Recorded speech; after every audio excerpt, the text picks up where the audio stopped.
Hello and welcome to this week's YouTube video. Do you ever wonder how you create that soft fur effect when painting animals without actually trying to paint every hair? In today's video, I thought I would show you my recent commission painting of Chloe and explain how I created fluffy fur with minimal brushwork. Let's get into the video and I will speak about what I am doing as I go along. The 5 things that I needed to get correct in order to paint Chloe effectively were my values, temperatures, edges, colour mixing and finally brushwork and the order that I paint. I will talk about each one of these in turn. Number 1, values. When I talk about values, I mean how light or dark is it? If I turn this painting into black and white, you will see that I have a lot of light values, a lot of mid values and some dark values. The core of the values on Chloe have to be the same as my reference photo.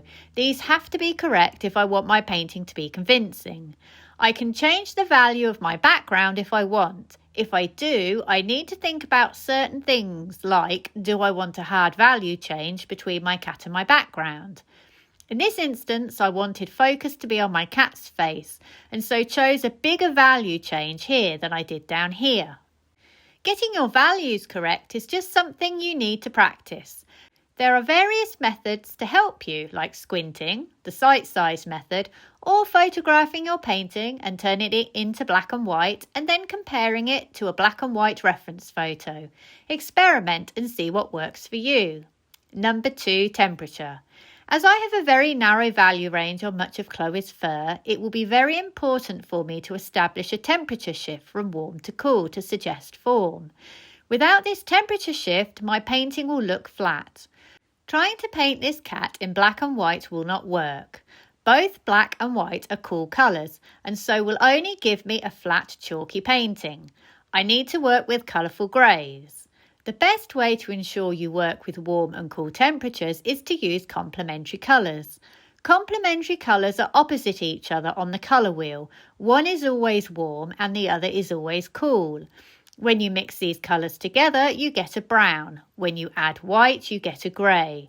In this instance, I have used the opposite colours of purple, yellow and white to give me that grey, but I have varied my yellow. So I have used warm yellow, one closer to orange, and a cool yellow. Remember, red is our warmest colour on the colour wheel. So colours closer to red either way will be warmer. Blue is our coolest colour. So if the colour sits closer to blue than red, it will be cooler. Number 3, edges.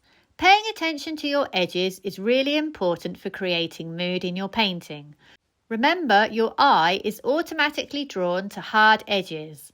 My hard edges are in the face, around the eyes and nose. This helps establish a focal point where I want my viewer to look. In the original reference photo, which I can't show as this was a commission, I had a much more visible edge down here.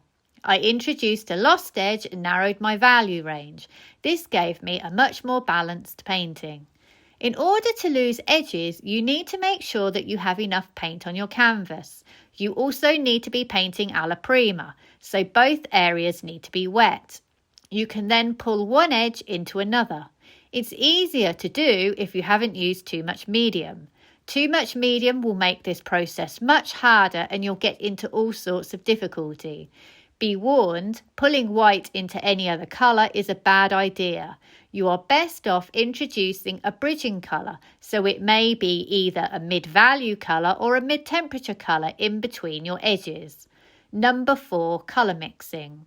As I mentioned earlier, my greys are controlled by the yellows I use.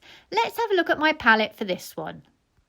I am using cadmium yellow light, yellow ochre light, transparent yellow oxide, cadmium red, alizarin crimson, transparent red oxide, ultramarine deep and titanium zinc white. I have also mixed up a few other colours, a black red and a black green. When I mix these two together, they give me a rich black. I prefer to use a rich black to a pre-bought black like ivory black. I've also mixed up a purple, an orange and another green. So basically the colours that are missing from my palette. The complementaries I am using for Chloe is basically yellow and purple. I am always using this purple but vary my yellows and adding white. Using this yellow will give me a much cooler silvery grey than either of these two yellows, which are much warmer. I also have the ability to add more blue to this mix if I want to push it cooler still. I would suggest experimenting with these colours yourself and painting some grey colour charts so you understand how the greys change depending upon how much yellow, purple and white you add. You also need to bear in mind the properties of your paint. Using transparent yellow oxide is good in dark greys because the transparency does not affect the value. These two yellows are both opaque or semi-opaque, so will affect your value a lot more. Only by experimenting will you learn the range of greys that you can get from yellow, purple and white. Number 5, brushwork and painting order. When working alla prima, wet on wet, I would definitely recommend using long-haired paintbrushes after your initial first layer. This is how my painting looked on my first pass. I then use these Eclipse combers by Rosemary & Co. They are great for not taking paint off. You need to make sure that you do not try to paint every hair, as you see it in the reference photo. Pin the reference photo at a distance, maybe 1 to 2 meters away, so you are not tempted to paint the detail. You need to concentrate on the value blocks and the temperature shifts. Lay your darker values first and then build up your lighter areas. It is more difficult to correct dark onto light than light onto dark.